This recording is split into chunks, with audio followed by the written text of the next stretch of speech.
My name is Sebastian James Rodriguez, and I'm 34 years old. I have thick, dark chocolate brown hair that I keep cut short on the sides but longer on top, with natural waves that become more pronounced in the kitchen's humidity. My eyes are deep amber, almost golden in the right light, inherited from my grandfather, along with his passion for cooking. My face is angular with a strong jawline and defined cheekbones, though there's a warmth in my expression even when I'm intensely focused. There's a small burn scar on my left forearm from my early days learning to handle cast iron pans, a reminder that excellence comes with its costs. For 9 years, I was the executive chef at Maison Blanchard, the most exclusive French restaurant in Chicago's Gold Coast. We held 2 Michelin stars, served only 60 covers a night, and had a waiting list that stretched 3 months ahead. Every dish that left my kitchen was a carefully orchestrated symphony of technique, timing, and flavor.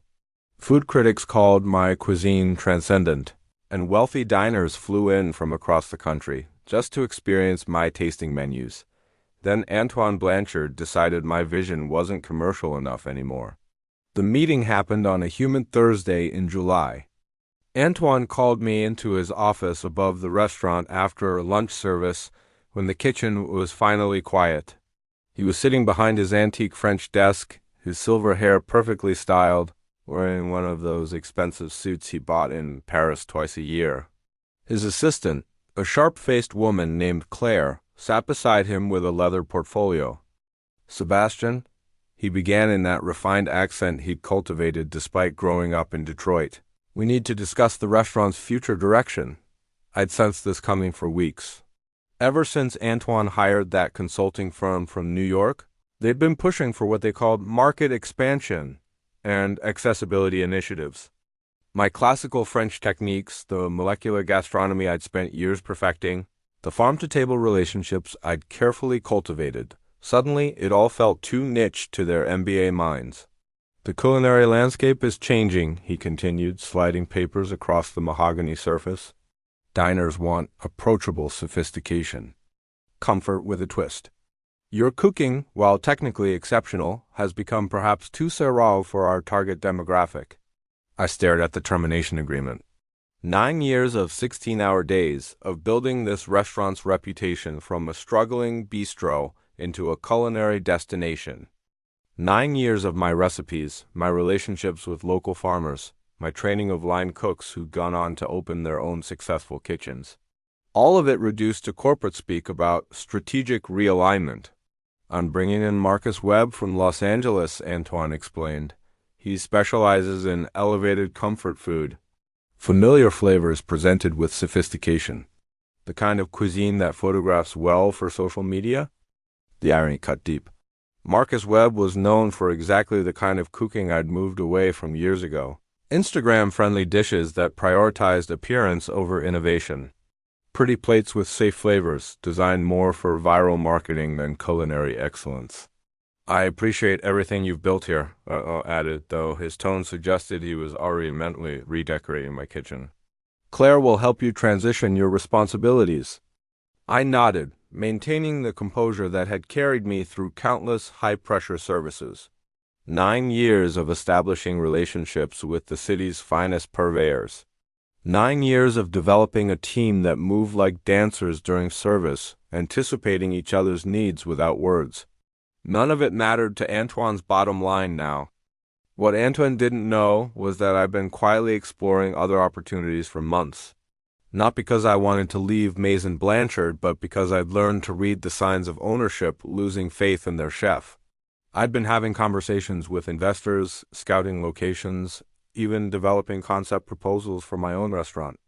As I cleared out my knife roll that evening, removing the Japanese steel that had cost me a month's salary years ago, the vintage copper saucepans I'd collected from estate sales, and the leather-bound notebook where I kept my original recipes, I thought about all the secrets I'd witnessed during my time here.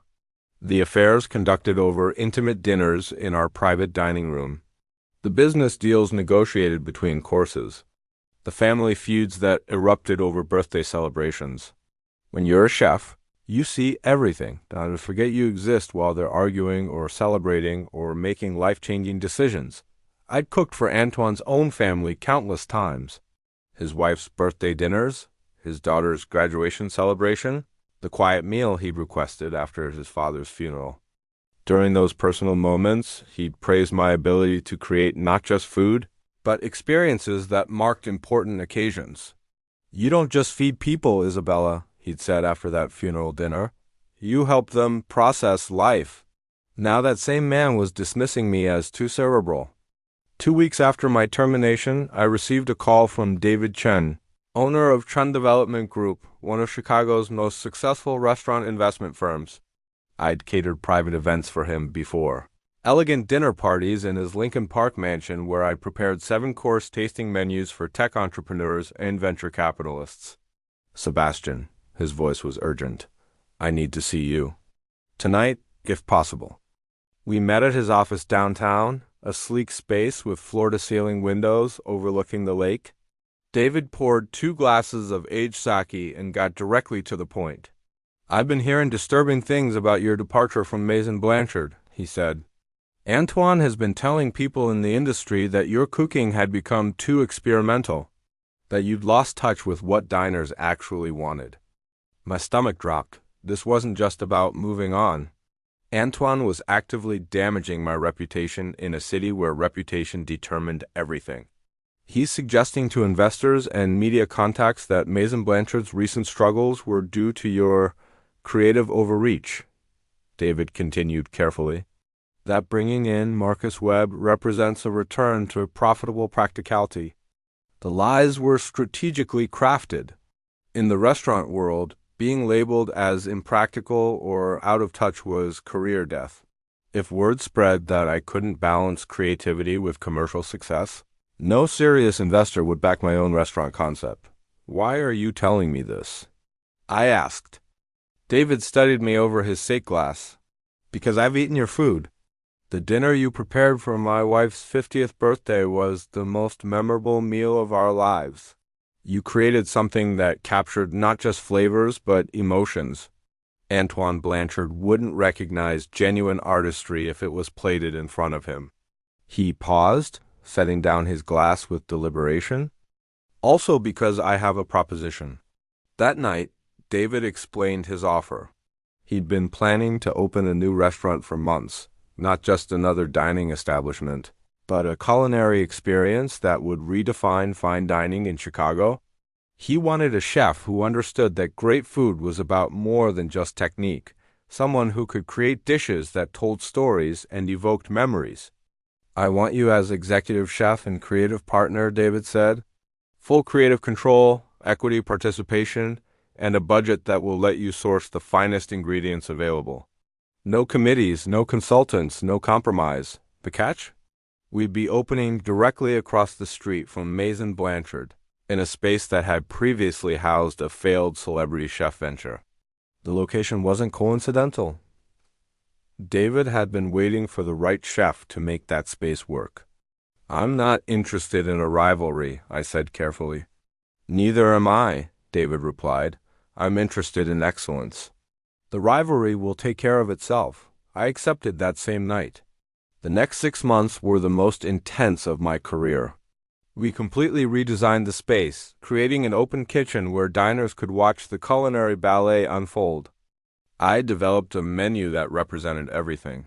I'd learned about cooking, classical French techniques elevated with molecular gastronomy, locally sourced ingredients transformed into unexpected combinations, presentation that was artistic without being pretentious.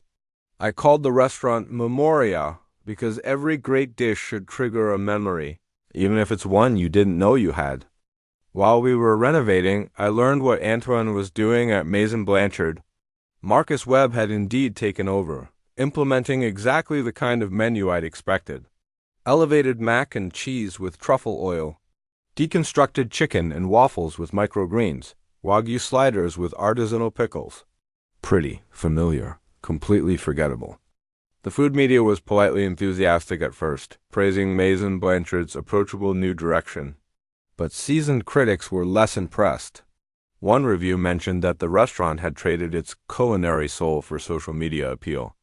Meanwhile, word about Memoria was spreading through Chicago's food scene in whispers.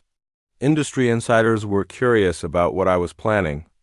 Local farmers and purveyors who'd worked with me at Maison Blanchard were eager to supply my new kitchen. Several of my former line cooks quietly expressed interest in joining my team. 3 weeks before our opening, Antoine called me. "Sebastian," his voice carried a forced warmth, "I've been hearing interesting things about your new project. Perhaps we could discuss it over coffee." We met at a neutral cafe in River North. Antoine looked different, less confident, more calculating. The arrogance that had characterized our last meeting had been replaced by something resembling concern. "I understand you're opening across the street from us," he began carefully. "The location became available," I replied neutrally. "Listen," he continued, "there may have been some miscommunication about your departure. Some people have gotten the wrong impression about why we parted ways." I remained silent, waiting. "I'd like to clarify things publicly. Perhaps do a joint interview with Food and Wine, explaining that your leaving was entirely amicable, a natural evolution for both of us." The desperation was thinly veiled. Antoine had realized that having his former award-winning chef open directly across the street might not be ideal for business. "I appreciate the offer," I said finally, "but I prefer to let my work speak for itself." Antoine's composure cracked slightly. "Sebastian, you have to understand the position this puts me in. Maison Blanchard has been a Chicago institution for 15 years. Competition is healthy, but this feels ... personal." "It's not personal," I replied calmly. "It's professional. I'm opening a restaurant based on my culinary vision. Where I choose to do that is a business decision." The conversation ended awkwardly, with Antoine making vague suggestions about industry courtesy and professional ethics. I left feeling more determined than ever to prove that my approach to cooking was not only viable, but superior. 2 days later, I received a letter from Antoine's attorney. They were claiming that several of my planned dishes violated intellectual property agreements from my time at Maison Blanchard. The letter was professionally worded but legally questionable, an intimidation tactic designed to delay my opening. I forwarded it to David's legal team, who responded with swift precision. They pointed out that culinary techniques and flavor combinations couldn't be copyrighted, that I'd developed most of my signature approaches before joining Maison Blanchard, and that any attempt to prevent my professional practice would constitute restraint of trade. They also noted that we had extensive documentation of my original recipe development, including dated journals and supplier relationships that predated my employment with Antoine. Most importantly, they included a subtle counter-threat. Any false claims about intellectual property would result in a defamation lawsuit that would expose Maison Blanchard's recent decline to public scrutiny. Antoine's attorney never sent another letter. Memoria opened on a crisp October evening. We'd invited 50 food writers, industry professionals, and influential diners for a private preview. I'd spent weeks perfecting every detail, from the amuse-bouche that began each meal to the petit fours that ended it. Every element was designed to showcase what I'd learned about creating memorable culinary experiences. The response was immediate and overwhelming. Guests weren't just eating, they were having experiences. A food critic from the Tribune sat in stunned silence after finishing my signature dish, a deconstructed bouillabaisse that captured the essence of Marseille in a series of unexpected preparations. A prominent restaurateur actually applauded after completing the tasting menu. But the most satisfying moment came when I spotted Jonathan Hayes, Maison Blanchard's former sommelier, eating at table 12. He'd left Antoine's restaurant the month before, frustrated by Marcus Webb's pedestrian wine pairings. After service, he approached the kitchen. "Sebastian," he said quietly, "this is what we should have been doing all along. This is why I got into fine dining." Within 2 weeks of opening, Memoria was booked solid for the next 2 months. Food critics were calling it revolutionary, a return to culinary artistry and the future of fine dining in Chicago. More importantly, diners were having the kind of transcendent experiences that create lifelong memories. Meanwhile, Maison Blanchard was struggling. Their reservation book, once filled months in advance, was showing availability most nights. Several longtime customers had quietly switched their loyalty to Memoria.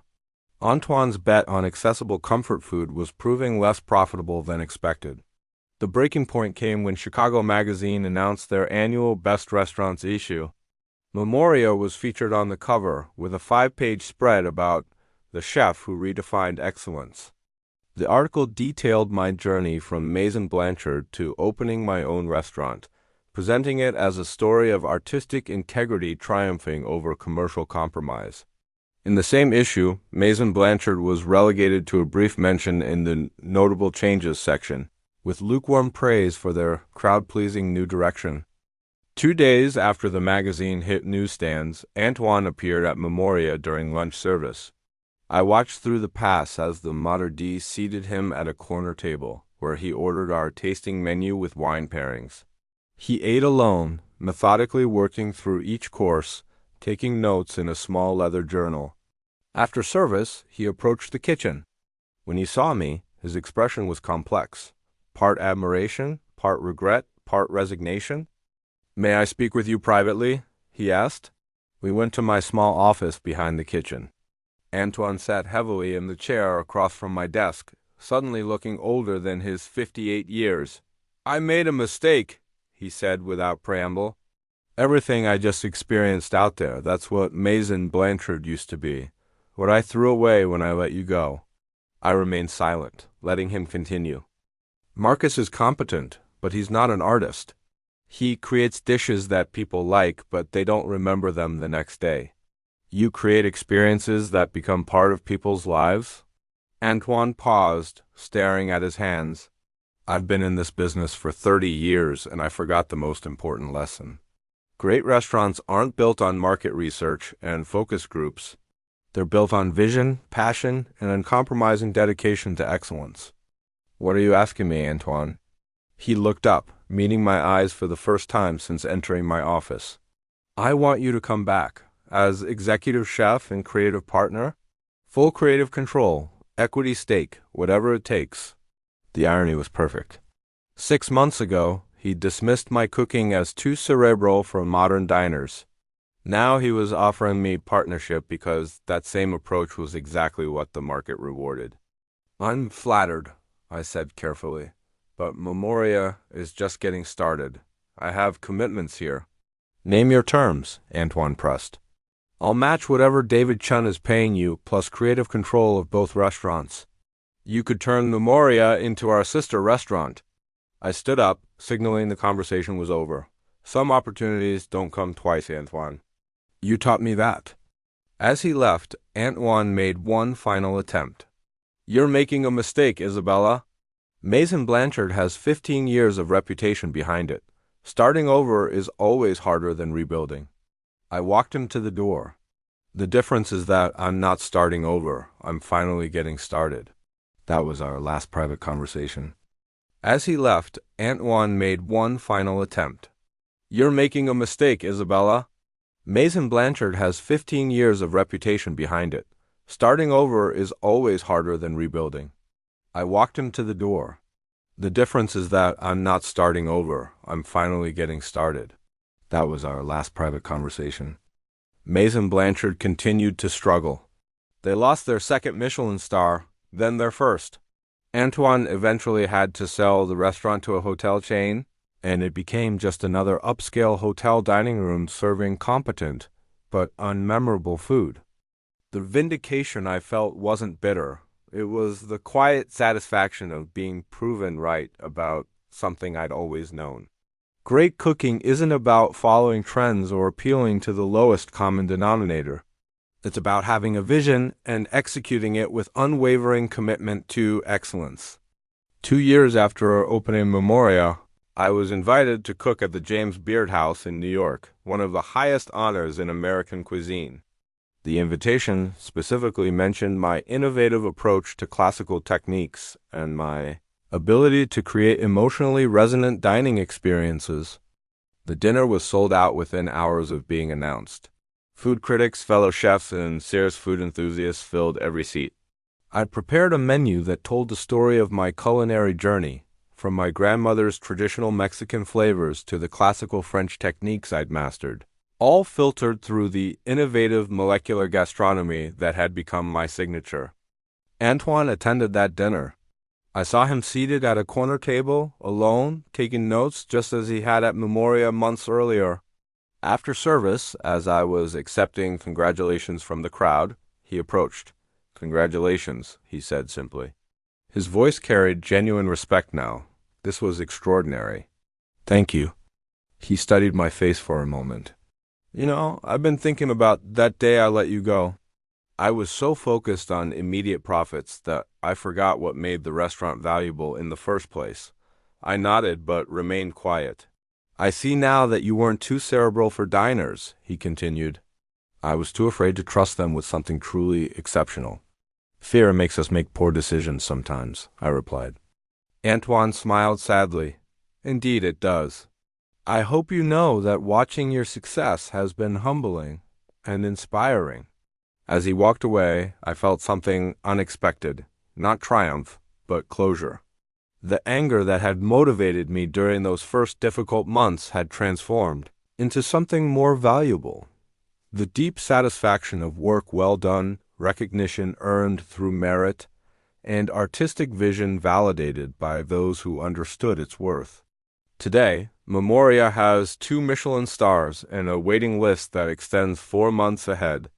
We've opened a second location in New York, and I'm working on a cookbook that will document not just my recipes, but the philosophy behind creating truly memorable dining experiences. Sometimes, during the quiet moments before dinner service, I stand in my kitchen watching my team prepare for another evening of creating culinary magic.